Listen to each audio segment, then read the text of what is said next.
Halo guys, di sini kelompok kami akan menjelaskan tata pencahayaan dengan konsep dasar 3-point lighting. Di sini ada saya Sila Dermawan. Perkenalkan, nama saya Kintara Kagunara. Perkenalkan, nama saya Dea Ardelia. 3-point lighting adalah pemahaman dasar yang menjelaskan bahwa tata cahaya itu terdiri dari 3 titik. Yang pertama ada key light, V light, dan juga backlight.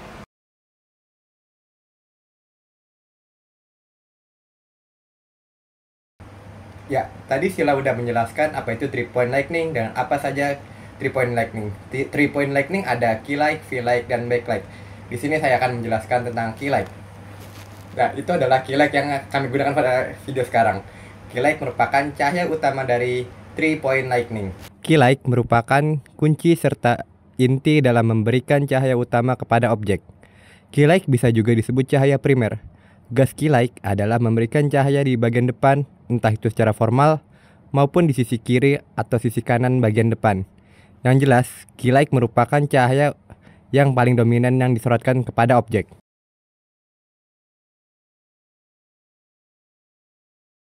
Yang kedua ada V light. V light merupakan sumber penerangan yang mengisi bagian gelap yang diisi oleh dari key light. V light merupakan cahaya yang memberikan penerangan di bagian bawah gelap, sehingga biasanya V light berlawanan dengan posisi key light namun masih satu jajar, yakni berada di depan. Jika key light ada di depan kanan, maka posisi V light berada di depan kiri. Begitupun sebaliknya. V light merupakan cahaya sekunder yang artinya tidak lebih terang dari cahaya key light.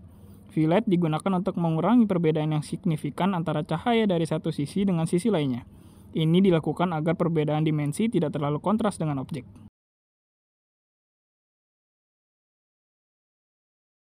Di sini saya akan menjelaskan tentang tata pencahayaan backlight. Tata pencahayaan backlight yaitu merupakan pencahayaan yang berada di belakang objek. Contohnya seperti yang di belakang ini. Backlight merupakan cahaya yang disimpan di belakang objek. Fungsinya adalah memberikan sebuah dimensi berbentuk highlight pada sudut belakang objek, sehingga objek dan background dapat terpisah dengan jelas. Pada objek manusia, backlight bisa digunakan untuk memberi highlight kilau pada rambut. Penempatan backlight bisa saja sedikit di kiri atau di kanan, tergantung dari konsep yang diinginkan. Yang jelas, backlight ini ada di belakang objek. Dalam pelaksanaannya, backlight bisa jadi cahaya primer, sekunder, atau bahkan tersier. Misalnya, backlight digunakan untuk cahaya premier yang paling terang, yang fungsinya untuk menimbulkan kesan elegan. Pencahayaan drama. Tata pencahayaan dalam sebuah drama, lampu perlu ditempatkan dengan benar, dan tidak hanya berfungsi sebagai lampu, tetapi juga memiliki banyak fungsi lainnya. Lampu warna memiliki tujuan tertentu dalam hal perpaduan merah, hijau, dan lain-lainnya, tergantung pada penggunaan artistik. Oleh karena itu, penata cahaya diharapkan untuk mengikuti pelatihan pemain.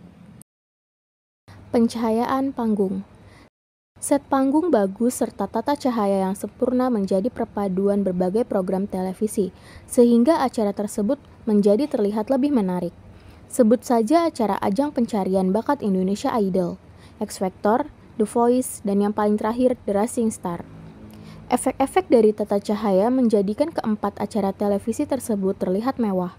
Begitulah bahwa tata cahaya menjadi bagian yang sangat penting dalam acara pertunjukan televisi, bahkan untuk acara televisi yang sederhana sekalipun. Pencahayaan alami. Terdapat beberapa hal yang harus diperhatikan dalam pemanfaatan sinar matahari, terutama dalam hal-hal berikut ini. 1. Sinar matahari sangat dipengaruhi cuaca, apakah cerah, berawan, atau mendung. Kondisi ini mempengaruhi intensitas sifat cahaya dan suhu warna. Langit cerah menghasilkan intensitas yang lebih tinggi dan sifat cahaya hard light. Langit berawan atau mendung menghasilkan intensitas yang lebih rendah dan sifat cahaya soft light. Suhu warna cahaya matahari ditentukan terutama oleh dua hal, yaitu waktu dan kecerahan langit. Pada kecerahan langit yang konstan, sinar matahari pagi dan sore mempunyai suhu warna yang lebih rendah, sekitar 5000 Kelvin, dibandingkan ketika tengah hari sekitar 6000 Kelvin. Sinar matahari saat langit berwarna atau mendung mempunyai suhu warna yang lebih tinggi, sekitar 6500 Kelvin, dibandingkan saat langit cerah. Perubahan intensitas cahaya mempengaruhi diafragma kamera yang berakibat pada jangkauan depth of field, sedangkan perubahan suhu warna mengharuskan kita melakukan pengaturan ulang color balance terhadap kamera agar dihasilkan reproduksi warna yang selalu tepat. 2. Sudut penyinaran sinar matahari berubah dengan pergerakan waktu. Pada tengah hari, sudut penyinaran lebih curam dibandingkan pada pagi hari dan menjelang sore hari. Sudut penyinaran curam dapat menghasilkan gambar yang tidak baik, terutama akibat bayangan pada lekuk mata dan bayangan hidung. Selain itu, sudut penyinaran curam juga dapat menghasilkan hotspot pada kepala.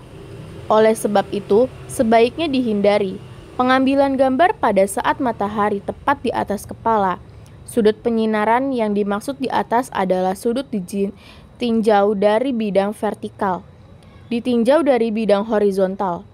Apabila sinar matahari dimanfaatkan untuk penyinaran dari depan objek, maka diusahakan agar sinar matahari ini berfungsi sebagai keylight dengan mengatur posisi objek sedemikian rupa sehingga mendapat sinar penyinaran tidak tepat dari depan, tetapi membentuk sudut seperti sudut penyinaran keylight.